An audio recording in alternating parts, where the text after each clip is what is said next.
This is Busted Pencils, fully leaded education talk. Here are your hosts, Dr. Tim Slecker and Dr. Johnny Lupinacci, educated educators talking education. Oh, yes, it is. Tim and Johnny Busted Pencils, fully leaded education talk. Educated educators talking education. People joining us on the Twitter, Facebook, YouTube. You can see a feature. Yeah, Johnny Lupinacci on location. Mobile studio, Tim. Mobile studio. You look great, man. You're man, in the it's good car. to be. Yeah, it's good to be here with you. You know, it's a Tuesday. It's summer activity. Full justice because once school, anyone out there, Yeah, we'll go with that. Dance class. Who's got swim lessons? Who's got what? So, I'm on location outside the dance studio today. But Tim, I couldn't miss today because it's one of my favorite guests that we've had on in recent shows. We've had some great ones, but one of my favorites. And so, I wouldn't miss it for the world. So here I am. There you are. And I'll tell you what, though, before we get into that great guest, one of the things that's awesome, Busted Pencils is sponsored by the ACUE Brewing Company, who, they went after the state of Wisconsin to end that crazy voucher system that hurts public schools. ACUE Brewing Company is making Wisconsin great again, one beer at a time. Check out ManaquaBrewingCompany.com to see where you can buy their progressive beer. And yeah, he's back. Jonathan Gurko, president, co-founder, the Association for College and University Educators. People are like, wait, I remember that name. Yeah, Jonathan, we're talking about your book, Jonathan, Publicization. First of all, how's the book doing? And, I got to see you in Minneapolis, got to see you talking to people. Publicization, love the concept, love the new word. How's the book doing, Jonathan? Book's doing great, and I am thrilled to be back. Great to see you guys. And Tim, it was a while to meet you in person in Minneapolis just about 10 days ago at our National Higher Education Teaching Conference. Nothing else like it out there. Nothing at all like that. And we are here tonight to really tell that story, the Association of College and University Educators. In fact, I'm going to do the intro that I had set for you, Jonathan. He's the mastermind behind ACUE. That's the Association for College and University Educators, the rock stars of teaching excellence. Their mission, transform higher education, or every instructor in higher ed to be a kick-ass teacher. With over 40,000 instructors already amped up by the ACUE courses, it's clear effective teaching changes everything. Jonathan Gurko, ACUE, Busted Pencils together. Teaching matters in colleges and universities. Is that what you're here to tell us? Well, I'm going to dramatically take my glasses off for our YouTube viewers. Tim, Johnny, we're all professors, and should we share the secret that's not so secret? I don't know. Of course. Yeah, the secret that's not so secret is we got 1.5 million amazing professors in this country. They're working hard. They're mission driven. They're committed to our students. We're trained. We're world-class researchers. We're scholars. We serve our institutions. But guess what? Very, very few of us were ever taught how to teach. Mm-hmm. No, and that's the point, right? You think about that. Now, Johnny and I might have a little bit, and even you, Jonathan, having background in, quote, teaching. But to imagine anybody else, you're saying, I was in college, and let's create the stereotypical image of, I had this history professor who just talked to us in and up and down, dates, names, just kept throwing them at us. And you're sitting there going, I was wondering, like, how did this guy, quote, become a teacher? And the reality, though, Jonathan, is that this is something, it's a dirty little secret, but maybe to the exposure to realizing this, and nothing to actually critique the history professor, but their training, as you said, to get to the level to be able to teach history at the college level, it was doing really great history research, really good production, putting together, a history book, a history paper. The ability to teach it was just the assumption that when you became Dr. So-and-so in history, teaching was just given. And for the longest time, that's been the status quo of preparation for learning to teach in college. Is that enough? Is that oversimplifying it, Jonathan? It's really not. I mean, what a flawed assumption, because I know something so well, I can teach it. You both have lived your lives in K-12 and ed school. It's a body of practice. It's got decades of research behind it. Higher ed has its own 40-year literature that identifies what is effective teaching that motivates, engages, deepens learning, retention, completion, and yet it's absent from way too many classrooms through no fault of the professor, because when you're in your PhD training, I've heard the story, I had to take this professional development, but I didn't tell my advisor because it's taking time away from my dissertation research. Here's another fact. Studies show for every additional hour a professor spends on research, that's correlated with an increase in pay. And for every additional hour spent on teaching and becoming a better teacher, a decrease in pay. How backward is that? Whoa. Johnny Lupinacci, you're nodding away on that. Well, I mean, it makes sense, right, Tim? The example I always share, especially when working with college level educators, like helping people like Jonathan said here, who I always use the example of like the world's leading expert in plastic coatings. They spent the last, 25 years being the world's leading expert in plastic coatings. I've spent, Tim, you can relate to this, Jonathan, too. We spent the last 20 years being experts of how to be a great teacher.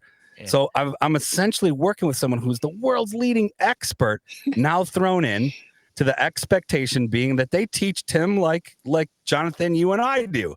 And it's just not an expectation that's realistic. So we're mediating all the time. And Jonathan, you're right, because I've yet to meet a professor who says, I don't really need to be a great teacher. They want to be good teachers, but it is a lot of practice. They need a lot of support. And it's not part of what you focus on when you're becoming the world's leading expert in X, Y, or Z. I mean, think about like a molecular biologist, I would hope hasn't spent the last 20 years, dedicated to just the craft of teaching. Yeah. They have to be in the lab being the expert on molecular biology. Look, and we want those experts. We need those research. Yep. That keeps America innovating, researching, the leader in so many, arguably every field. And we shouldn't put all the problems of higher ed at the professor's feet. That is just wrong. And it has happened way too much in K-12, but it does show in the stats. And let me throw some out. Go for it. Our national college completion rate of students going there for the first time, these are the most excited, the most motivated to go, is 50%. When you look at community college and baccalaureate grad rates, we're 14th in the world for college educated. USA, we're 14th. We're 14th. What? That doesn't make any sense. Yeah. And public confidence is at an all-time low, because you come home at Thanksgiving and your drunk uncle says, hey, how's college? And you say, this guy's brilliant. I have no idea what he's saying. Right. So we've got a big quality problem, a quality opportunity to tackle. And that's what my company ACUE has been doing steadily, relentlessly for 10 years now. It's Busted Pencils, fully leaded education talk. 855-752-4842 is the number. our guest, Jonathan Gurko. He is the co-founder and current president of the Association of College and University Educators. ACUE is the acronym there. Talking about, where do college professors learn to teach? And the answer that we're coming up with is, well, there is no real where they learn to teach, because the learning to teach at best has been assumed. Potentially is that, as Johnny said, the foremost expert in was, quote, kind of given the that was your credential for being a teacher, because you were the foremost expert in plastics, foremost expert in linear algebraic equations, foremost expert. But there was no training during that process of becoming a professor to how do you communicate what you're the biggest expert in, so that people are sitting out there who are hopefully not just listening to you, because that might be one of the issues facing you, but that they're comprehending, they're downloading it, they're getting passionate about it. Because Jonathan, as you pointed out there, the reality of thinking about that, so it's like a 50-50 shot that if I go to college, I'm going to actually graduate, is kind of what you're saying, going like, whoa, wait a minute, that's not good. Is it because college is so hard, or can colleges and universities step up to the plate here at this moment, like ACUE is trying to do? And I give you the hint, pushing a movement of saying great teaching is what higher education is about. It is about research. It is about service, but it is about great teaching, because the students who come and sit in front of us, they're there to learn. And we as faculty are there to serve that knowledge quest of families and students. And so how we put that forward, how we articulate and put in action what it means to be sitting in front of me when I'm a college professor and you're a student, that, that unwritten contract, what are we going to do over the semester? My job, could be seen as saying, I'm hopefully communicating knowledge to you. It wasn't a guarantee all this time. It's Busted Pencils, fully leaded. Our guest, Jonathan Gurko, ACUE. College teaching, yeah, it can be a lot better, and we're going to get into it when we get back.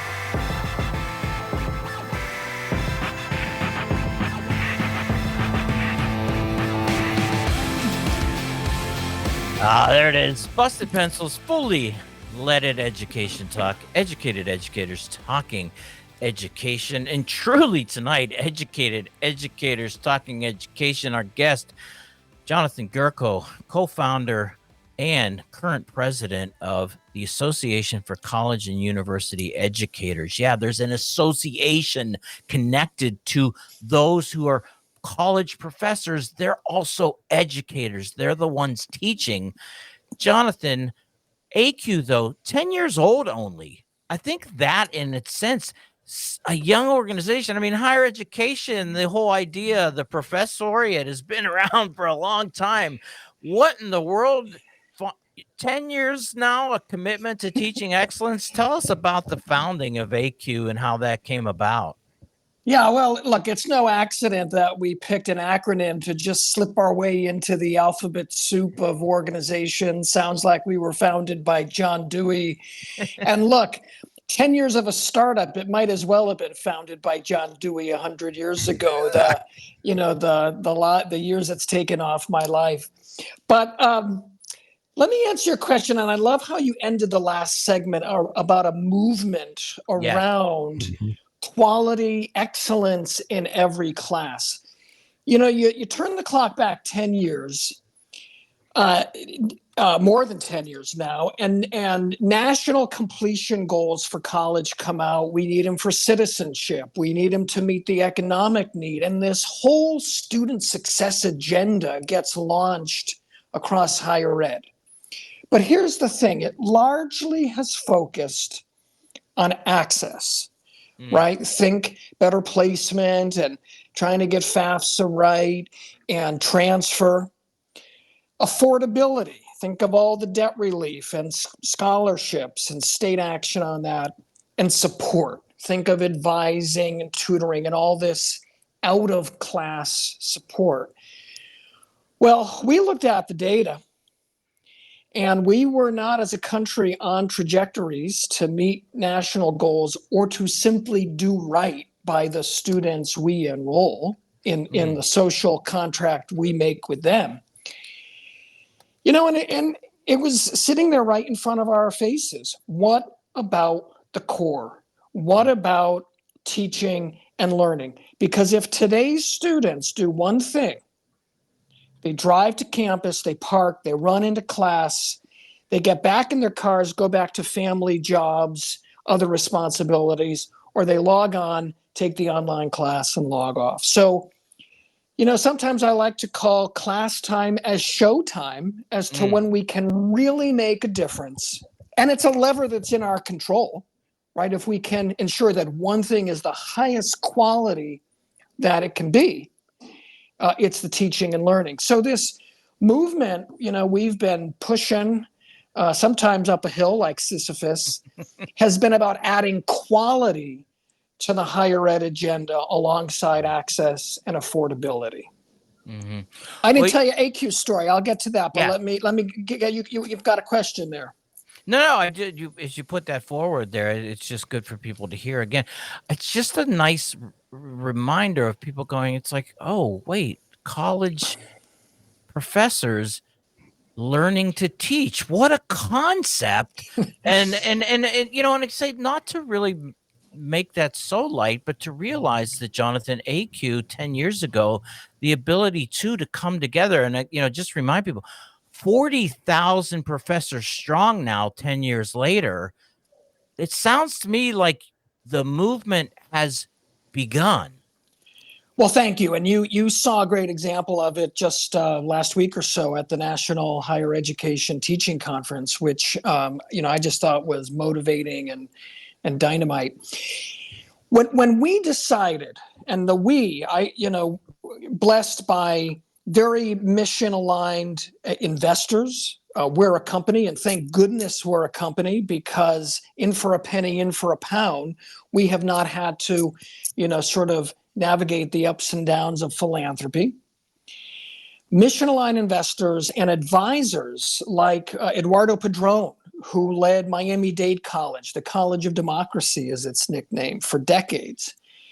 Matt Goldstein, who ran the CUNY system, also another big driver of socioeconomic mobility. We said, look, we've got to do it differently. There have been past attempts to strengthen quality teaching. So here's how we did it differently. First, we defined standards. Tim and Johnny, higher ed, before we did it, had never said, this is what every professor needs to know and be able to do to teach well. Yeah.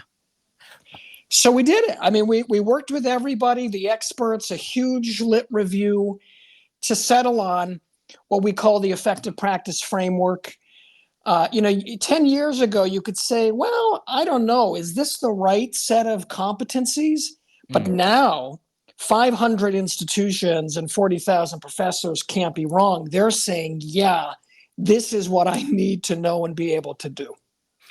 Well, and so putting those numbers like that and say in 10 years, it really is, you're building a movement. And it's even to begin with and say, wait a minute, there were no set standards. So let's give, you know, so chemistry, if you took that, you know, first or second year chem in college and you went, well, what do you mean there weren't any standards for how my professor taught chemistry? Yeah, there weren't. There were, quote, textbooks and things, right, Jonathan? Well, that's right. Now, we could have stopped there and just put that out into the world and said, this is what, you know, good practice looks like. But we knew that wouldn't make change as fast as we wanted. So we did two more key things. First, we have built and now have a broad catalog of courses for faculty to take to develop those skills. These are like the very best methods courses you'd find at the very best ed schools, but this is for professors. Right. And third, it leads to a certification. So this means it's getting into promotion and tenure portfolios. It's getting into rehire consideration if you're an adjunct faculty. We're seeing in some places it's getting into collective bargaining, where you've got to do continuing ed, and this certification counts toward that rehiring. Last example, we've seen at a flagship out west, the provost writing certification into job offer letters to make sure the teaching is good. So, in other words, the provost, and for people who are thinking, what provost? Well, the principal at a college who is putting in to hiring the next teacher, the next professor, you're saying is they're going to require some form of certification with ACUE? Okay.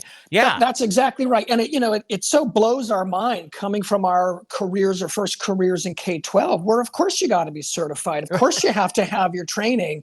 It's a brave new world in higher ed.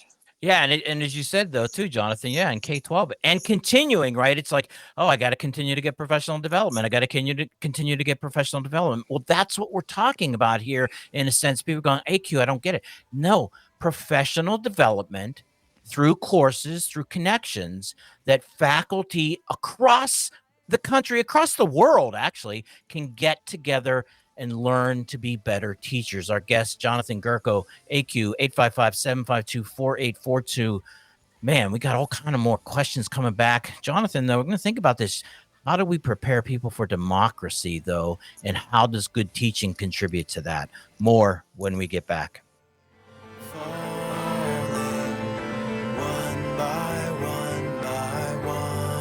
Like an army falling one by one by one.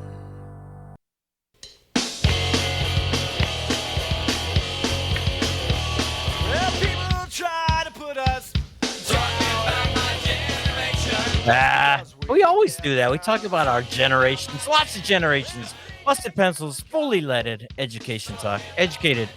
Educators talking education, number 855-752-4842. Our guest, return guest, Jonathan Gurko, talking about the Association for College and University Educators. Yes, there is one of those out there. And before we get into more of the conversation with Jonathan, we've got Joanne on the line. Joanne from Madison. What's happening, Joanne? Great show. I've got an academic freedom question. Say I'd be taking your certification classes and all of that, or you're studying your approaches, and I'd say, hey, that's not for me. I'd like to go a different direction in my teaching. How will your organization help me to fulfill my dream, my goals, my insights, and all of that, while keeping it within the boundaries of good practice in terms of teaching? What type of process would go on? Joanne, great to hear your voice again. Thanks for calling last time too, and I love your question. So we have stayed now in the safe harbor of how to teach, not what to teach, at a very foundational grain size, meaning regardless of your philosophical or theoretical orientation in your discipline, this is going to help you teach it better.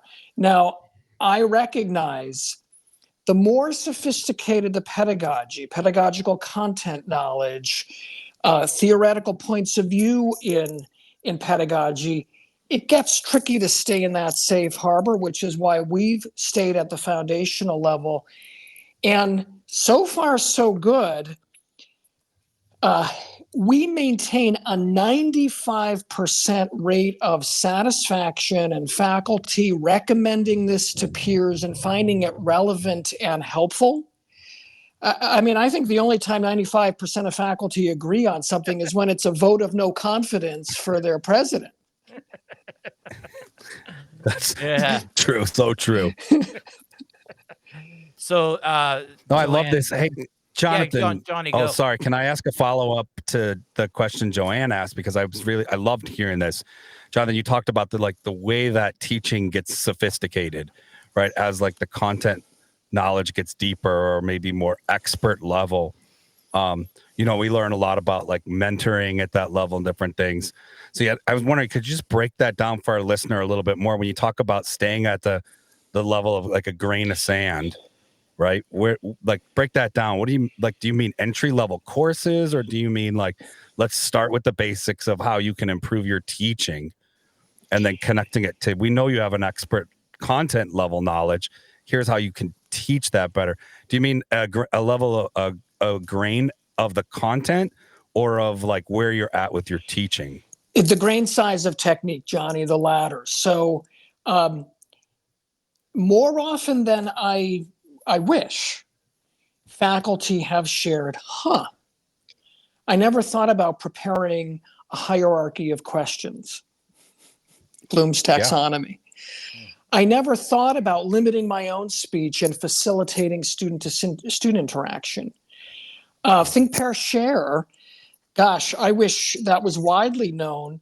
It is kind of a breakthrough for some professors. So, and look, it proves our core insight that if we were never taught how to teach, why would we expect to know these things? Now, our foundational courses are at that grain size of technique.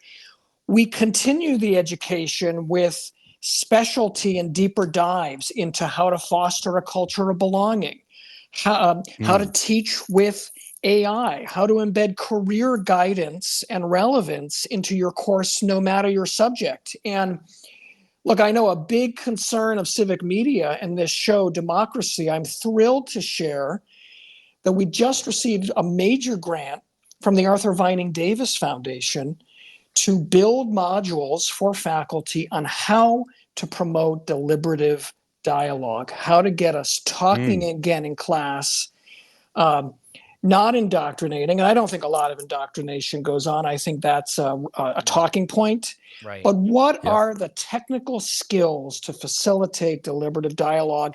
And we'll be coming out with that later this year. When you think about deliberative dialogue, makes me think, though, guess what? Presidential debate coming up Thursday, June 27th. Stay tuned to your local civic media station following Busted Pencils that night for the presidential debate. Civic Media News Director Terry Bell and host Todd Albaugh will bring you the top-tier coverage of this critical performance for democracy. And I put that in there right now, Jonathan, because you kind of gave us a nice lead in there. Deliberative dialogue and democracy. I'm wondering if this, Johnny, could be the potential where we might have this time to talk very specifically about democracy in action. Wait, that sounds like a class is in session. Exactly. As true as the bell rings, right? I think you nailed it, Tim and Jonathan. Wow, what an awesome contribution and opportunity to be an example of democracy in action, right? It's like we talk all the time about the connection between public education and democratic citizenship and the strength of democracy. But I think this is one of those moments. Like this is bringing it together. Deliberative conversation and learning. Like that doesn't mean indoctrination. That doesn't mean, hey, I have all the answers. I'm going to tell them to you. You're going to remember them and you're going to apply them. We know that by and large doesn't really work at any level of education. So, and I love that. I love that because, we surveyed so many college students over the past few years, specifically around that talking point around how do you feel about like sometimes controversial political topics in your courses taught. Do you feel like it's too liberal? Do you feel like it's too conservative? Do you feel like, it's one way or the other? And by and large, both students that identify as liberal or identified as conservative in pretty comparative numbers, both said they just kind of don't engage and they don't feel like there's an open space to have much discussion or to disagree with one another. And that was a little bit interesting because, oftentimes on one side, we seem to think, well, there's no space, like I'm not heard or I'm not listened to. But what we learned was, by and large, is like students are just kind of feeling like the course or the classes that they're in aren't designed in a way to have much deliberation, to have much healthy disagreement, to actually learn. And that was a big aha, because a lot of the peer groups I'm in would say, well, we have a lot of conservative students, or, sometimes conservative students that I talk to, they would assume, oh, we have a lot of liberal professors. And we fell into that polarization when the reality was nobody was really discussing much. It wasn't open-ended and it wasn't opportunity. So I love hearing that, because we know even some great teachers struggle with facilitating deliberative learning conversation. Jonathan, can you break that down a little bit? Like, what do you mean by deliberation?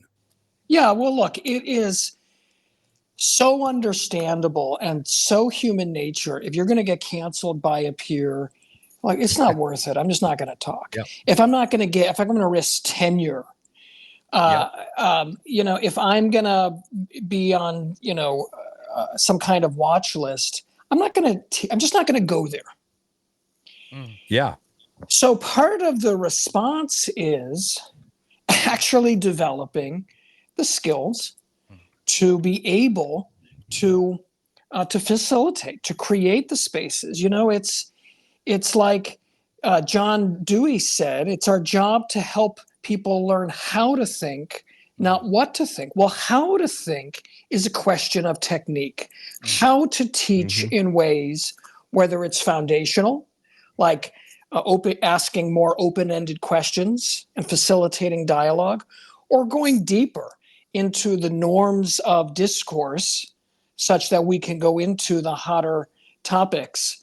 Again, I think this is where ACUE is making a really unique contribution to educated citizenry. And let's not forget, yes, we go to college to advance our material well-being, to get a better job. Employers have been consistent for years. They want employees who can think, who can deliberate, who can collaborate, problem solve, who can handle difficult situations. So the same deliberative skills that we need for an educated citizenry, employers want. So let's go to it. And the way an institution can do it is by checking out our website, acue.org, about how to develop a strategic partnership to really make sure there's excellence in every single class on campus. I don't know how morally, ethically we could commit to anything less. And an individual can go to that website and start taking certification courses right away. I'll talk about that. Teaching with AI, Jonathan, I'm a satisfied customer too on that. I did. There you go. I did the foundational teaching, teaching and learning with the artificial intelligence through ACUE. And I feel like I am a good teacher and I know a lot, but I'm telling you, I went through that course, and my ability to come out of this and really say, boy, I think I really have some better ideas and some techniques and some ways to talk about teaching and learning with AI that I hadn't even thought about. And that's been one of the most satisfying components of this work. We've looked at our years of data, faculty demographic, new, long tenured, by discipline, by you name it. And to the last one, faculty are saying, I learned something. And as you'd expect, new professors learn a lot, but seasoned professors also report, I'm learning, I'm deepening my craft, I'm reaching students in ways I've never reached them before. How cool is that? It is absolutely cool on that. It's numbers 855-752-4842. Wanted to throw that out there if you want to join us and talk with our guest, Jonathan Gurko, co-founder and president of the Association of College and University Educators. That's ACUE, the acronym. A little democracy in action there, talking about that. And Jonathan, coming up on the break in a little bit here, but you're always our special guest. We're keeping you over anyway, so we can continue to talk, because the concept too, this democracy and deliberation, as we are coming up on the debate and we're talking about, so Johnny says, students don't even necessarily feel potentially invited to the conversation of dialogue. The other part of that I also see though too is that kind of, incredibly hardcore rhetoric of saying this is my position and I'm sticking to it, which the whole idea of like deliberative dialogue and democracy isn't winning an argument. It's having a dialogue, a discussion, a give and take, a back and forth. And I'm wondering, boy, doesn't our society and our democracy really need a refresher in that right now? Well, you're really speaking to my heart. I've of late been reading a lot of philosophical pragmatism. And it's and a lot of it is about how do we keep the democratic conversation going instead of how do we win and end the conversation? How do we keep it going? How do I listen in a way on the assumption that someone else has something that I can learn from, that will improve my point of view, so that we can grow?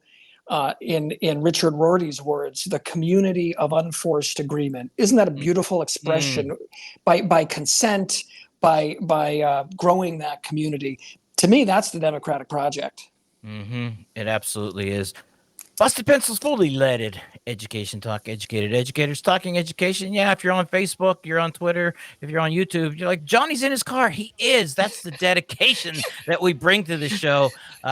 The Association of College and University Educators, our guest, Jonathan Gurko, staying with us over the next break, too, because we've got a little bit more to talk about. So very specifically, Jonathan, I want to ask you about the effective teaching framework that ACUE has.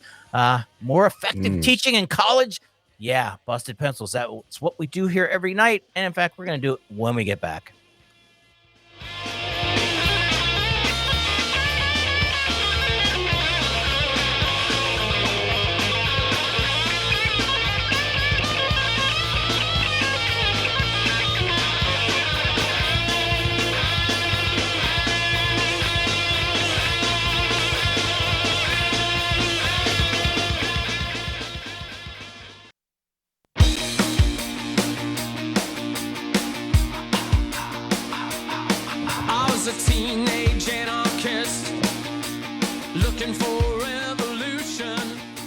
Boy, that was the theme song of all three of us, I think.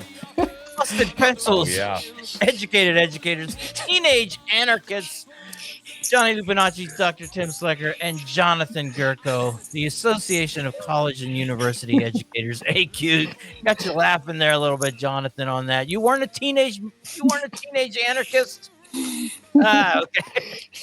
Well, Johnny and I will hold that title. We'll keep working around with it. We're doing that.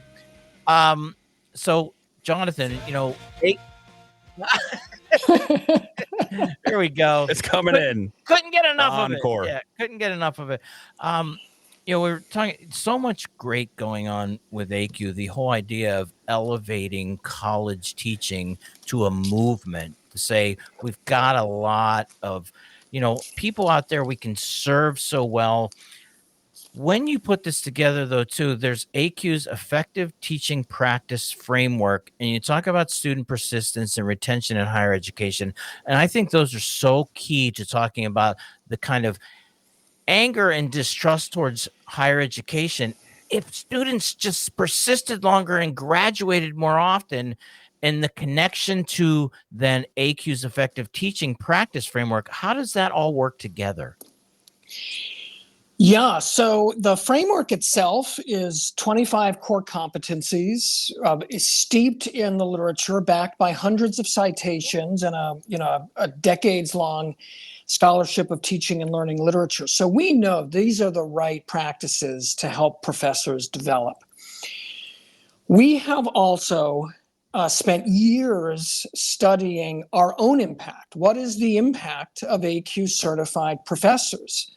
It's one thing to rest on the existing literature. It's another to be able to point to it ourselves. And guess what? Great teaching works. We have rigorous longitudinal studies showing deeper learning, better grades, higher rates of course completion, fewer D and F grades and withdrawals, higher retention into subsequent semesters.